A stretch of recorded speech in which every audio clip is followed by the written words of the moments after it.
Di sebuah desa kecil bernama Kebon Sari, berdirilah rumah megah berlantai 2 yang kontras dengan rumah-rumah penduduk lainnya yang masih berdinding kayu.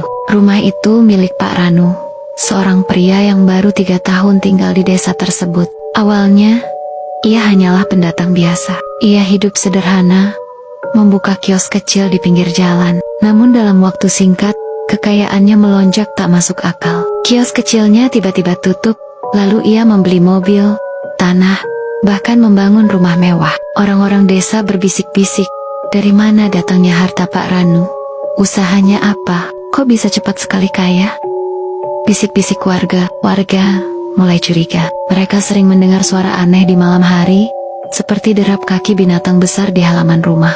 Ada yang mengaku melihat bayangan hitam, menyerupai babi berlari di sekitar desa, lalu menghilang di belakang rumah Pak Ranu. Selain itu, beberapa warga juga sering kehilangan uang atau barang berharga tanpa jejak. Anehnya, tidak ada tanda maling yang masuk.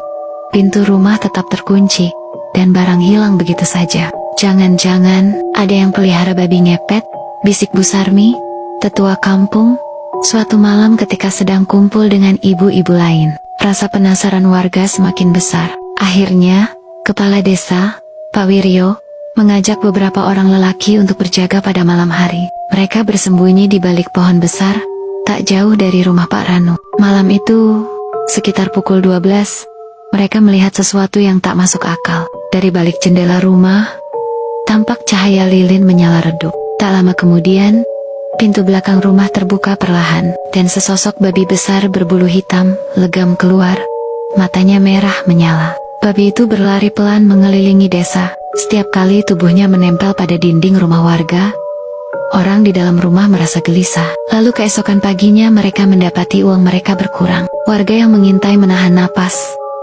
Benar, itu babi ngepet, bisik salah satu dari mereka. Pak Wiryo tahu, untuk menghentikan babi ngepet, mereka harus memadamkan lilin yang dijaga oleh orang kepercayaannya di dalam rumah. Maka diam-diam mereka mendekat.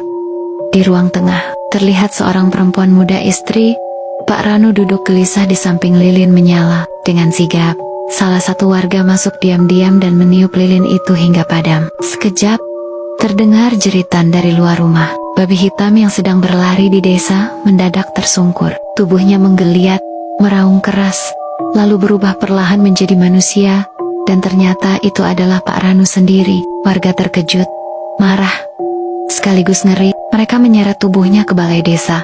Istrinya menangis histeris, memohon ampun, tapi warga yang geram tak bisa diredam. Dengan emosi memuncak, mereka menghakimi Pak Ranu hingga tewas malam itu juga. Keesokan harinya, kabar tersebar luas. Kekayaan Pak Ranu berasal dari ilmu babi ngepet. Semua hartanya disita desa. Rumah megahnya dikosongkan. Hingga kini, orang-orang percaya, siapapun yang mencari kekayaan dengan jalan pintas akan berakhir tragis. Kisah Pak Ranu menjadi legenda di Kebon Sari. Orang tua kerap menakut-nakuti anak-anak dengan cerita ini, agar mereka tidak serakah, tidak iri, dan tidak tergoda mencari harta dengan cara haram.